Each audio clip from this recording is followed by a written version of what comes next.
Chairperson Tarique Rahman একটি বক্তব্যে বলেছেন যে অন্তর্বর্তী সরকারের নিরপেক্ষতা নিয়ে জনমনে সংশয় তৈরি হয়েছে। জনমনে ওনার মনে সন্দেহ হয়েছে কিনা এটা হলো কথা।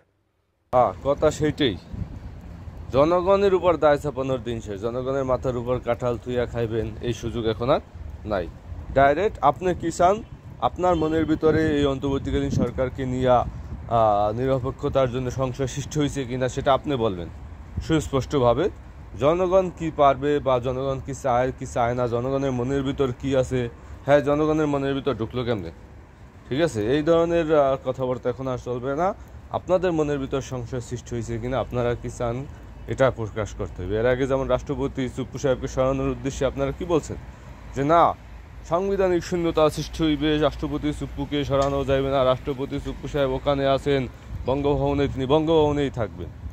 ঠিকই বঙ্গভবনে তারা থাকতে গেছে, সংবিধান চেঞ্জ করা যাবে না সেটাও আপনারা বলে দিয়েছেন, সংবিধান চেঞ্জ করা যায় না।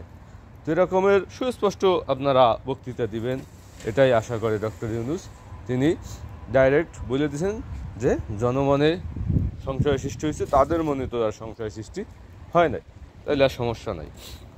কারণ বিএনপি একটা বড় রাজনৈতিক দল, তাদের একটা আছে, তো তাদের একটা গুরুত্বপূর্ণ ভূমিকা আছে, তো তারা যেটা চাইবে ওইটার গুরুত্ব দিতে হবে। জনগণ কি চাইলো না চাইলো, জনগণের মনের ভিতরে কি হইলো না হইলো সেই খবর তাদের কাছে কতটুকু আছে। জনগণ তো এটাও চায় যে সারা বাংলাদেশে চাঁদাবাজি না হোক, চাঁদাবাজি দুর্নীতি, এই যে রাস্তাঘাট বাজারঘাট দখল, এটাও তো জনগণ অতিষ্ঠ আছে। সেই খবর কি তারা নিয়েছেন? সেই খবর কিন্তু তারা নেন নাই। তো এভাবে আসলে জনগণের উপর চাপিয়ে দেওয়ার থেকে যার যার রাজনৈতিক অবস্থান থেকে আসলে সুস্পষ্ট বক্তৃতা দেওয়া দরকার বলে আমি মনে করি।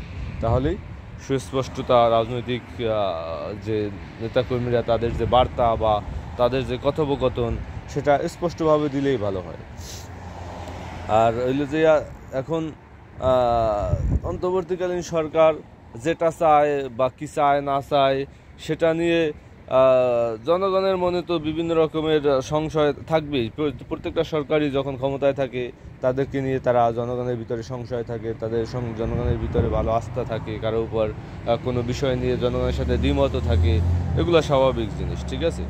তো অন্তর্বর্তীকালীন সরকারের নিরপেক্ষতা নিয়ে প্রশ্ন তুললে সরাসরি প্রশ্ন তুলতে হবে, জনগণের উপর আর চাপিয়ে দেওয়ার কোনো সুযোগ নেই। ডাইরেক্ট তারা কিন্তু বলে দিছে যে ওয়েবসাইটে প্রকাশ করা হইবে কিন্তু।